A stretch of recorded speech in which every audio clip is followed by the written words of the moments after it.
धूमसेन और सत्यवान की कथा। युधिष्ठिर ने पूछा, पितामह, राजा किसी की हिंसा किए बिना प्रजा की रक्षा कैसे कर सकता है? भीष्म जी ने कहा, युधिष्ठिर, इस विषय में धूमसेन और सत्यवान के संवाद रूप प्राचीन इतिहास का उदाहरण दिया जाता है। सुना है, एक दिन सत्यवान ने देखा कि पिता की आज्ञा से बहुत से अपराधी फांसी पर चढ़ाने के लिए ले जाए जा रहे हैं। उस समय उन्होंने पिता के पास जाकर कहा, पिताजी, ये सत्य है कि कभी ऊपर से अधर्म से दिखाई देने वाला कार्य धर्म हो जाता है और धर्म सा प्रतीत होने वाला कार्य भी अधर्म का रूप धारण कर लेता है। तथापि किसी का प्राण लेना तो किसी तरह धर्म नहीं हो सकता। धूमसेन बोले, बेटा, यदि अपराधी का वध करना भी अधर्म हो तो धर्म क्या हो सकता है? अगर डाकू मारे न जाए तो धर्म अधर्म सब मिलकर एक हो जाएं। कलयुग में तो लोग दूसरों की वस्तु को सीधे हड़प लेना चाहते हैं। ये वस्तु मेरी है, उसकी नहीं है, ऐसा कहने लगते हैं। ऐसी दशा में दंड के बिना लोक यात्रा का निर्वाह कैसे हो सकता है? यदि तुम दंड के बिना भी निर्वाह का कोई उपाय जानते हो तो बताओ। सत्यवान ने कहा, पिताजी, क्षत्रिय, वैश्य तथा शूद्र, इन तीनों वर्णों को ब्राह्मणों के अधीन कर देना चाहिए। जब चारों वर्णों के लोग धर्म के बंधन में बंधकर उसका पालन करने लगेंगे तो उनके देखा देखी दूसरे मनुष्य, सूत मागध आदि भी धर्म का आचरण करने लगेंगे। अगर कोई ब्राह्मण की आज्ञा न माने तो ब्राह्मण को राजा के पास जाकर कहना चाहिए कि अमुक मनुष्य मेरी बात नहीं सुनता। फिर राजा उस व्यक्ति को दंड दे।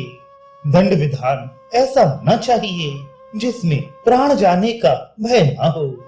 नीति शास्त्र की आलोचना और अपराधी के कार्य पर भली भांति विचार किए बिना दंड देना अच्छा नहीं है। राजा जब डाकुओं का वध करता है तो उसके साथ बहुत से निरपराध मनुष्य, डाकुओं के माता पिता, स्त्री पुत्र आदि भी काल के ग्रास बन जाते हैं। अतः राजा को बहुत सोच विचार कर दंड का निश्चय करना चाहिए। दुष्ट पुरुष भी कभी साधु संग से सुधर कर सुशील बन जाते हैं तथा बहुत से दुष्ट पुरुषों की भी संतानें अच्छी निकल आती हैं। इसलिए दुष्टों को प्राण दंड देकर उनका मूलोच्छेद नहीं करना चाहिए। उनके जड़ उखाड़ना सनातन धर्म नहीं है। हल्का सा शारीरिक दंड देना उचित है जिससे उनके पापों का प्रायश्चित हो जाए, अथवा सर्वस्व छीन लेने का भय दिखाया जाए, कैद कर लिया जाए या नाक कान आदि काट कर उन्हें कुरूप बना दिया जाए। प्राण दंड देकर उनके कुटुंबियों को क्लेश पहुंचाना तो कदापि उचित नहीं है। इसी तरह यदि वे पुरोहित ब्राह्मण की शरण जा चुके हों तो भी राजा उन्हें दंड न दे। प्रजापति की आज्ञा है कि यदि दुष्ट पुरुष ब्राह्मण की शरण जाकर यह प्रतिज्ञा करे कि आज से हम कोई पाप या अपराध नहीं करेंगे तो उन्हें छोड़ दिया जाना चाहिए। किंतु बारंबार अपराध करने पर उसे पहले की भांति दंड दिए बिना छोड़ना ठीक नहीं है। माथ मुड़ाकर दंड और मृगचर्म धारण करने वाले सन्यासी भी यदि पाप करें तो उन्हें भी दंड देना चाहिए। धूमसेन ने कहा, बेटा, जिस तरह से हो सके प्रजा को धर्म की मर्यादा के भीतर रखना चाहिए। यही राजा का धर्म है। लुटेरों का वध न किया जाए तो वे सारी प्रजा को कष्ट पहुंचाते हैं। पहले के लोगों को राह पर लाना सुगम था क्योंकि उनका स्वभाव कोमल होता था। सत्य में उनकी विशेष रुचि थी और द्रोह तथा क्रोध की मात्रा उनमें बहुत कम थी। उस समय अपराधी को धिक्कार देना ही भारी दंड समझा जाता था। फिर धीरे धीरे लोगों में अपराध की प्रवृत्ति बढ़ने लगी। इससे वाग दंड का प्रचार हुआ। अपराधी को कटु वचन सुनाकर छोड़ दिया जाने लगा। उसके बाद जुर्माना वसूल करने का दंड जारी किया गया और अब तो वध का दंड भी प्रचलित है। फिर भी लोगों को मर्यादा के भीतर रखना कठिन हो गया है। लुटेरे, देवता पितर, गंधर्व और मनुष्य किसी के नहीं होते। वे तो मरघट में जाकर मुर्दों के भी जेवर उतार लाते हैं। भला उनको कौन राह पर ला सकता है? उनके ऊपर विश्वास करने वालों को तो मूर्ख ही समझना चाहिए। सत्यवान ने कहा, पिताजी, यदि आप लुटेरों का वध न करके उन्हें सत्पुरुष बनाने में असमर्थ हैं, तो और किसी उत्तम उपाय से उनकी दस्यु वृत्ति का अंत कीजिए। कितने ही राजा लोक कल्याण के लिए कठिन तपस्या करते हैं। उन्हें देखकर उस राज्य में रहने वाले दुष्ट लज्जित होते हैं और वे अपने आचरण को सुधार कर राजा के ही समान सदाचारी बन जाते हैं। बहुत सी प्रजा केवल भय दिखाने से सतमार्ग पर आ जाती है। अतः श्रेष्ठ भूपाल अपने सद्व्यवहार से ही प्रजा पर अधिक काल तक शासन करते हैं। वे अपराधियों के प्राण नहीं लेते। यदि राजा उत्तम आचरण करता है तो दूसरे लोग भी उसका अनुकरण करते हैं। बड़ों के आचरणों का अनुवर्तन करना मनुष्यों का स्वभाव होता है।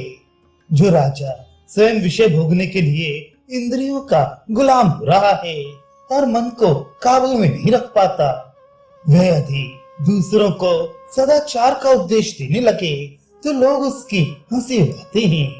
अगर कोई मनुष्य दंभ या मोह के कारण राजा के साथ कोई अनुचित व्यवहार करे तो प्रत्येक उपाय से उसका दमन करना चाहिए। ऐसा करने से वह अपनी बुरी आदत छोड़ देता है। जो पाप की प्रवृत्ति को रोकना चाहता हो, उस राजा को पहले अपना मन वश में करना चाहिए। इसके बाद यदि अपने सगे बंधु बांधव भी अपराध करें तो उन्हें भी भारी दंड देना चाहिए। जहाँ पाप करने वाले नीच को महान संकट का सामना नहीं करना पड़ता, वहाँ पाप बढ़ता है और धर्म का ह्रास होता है। पिताजी, एक दयालु ब्राह्मण ने मुझे ये उपदेश देते हुए कहा था कि तात सत्यवान, मेरे पूर्वजों ने कृपा करके मुझे ऐसी शिक्षा दी थी। इसलिए राजा को सतयुग में, जबकि धर्म अपने चारों चरणों से मौजूद रहता है, पूर्वोक्त अहिंसा में दंड का ही विधान करना चाहिए।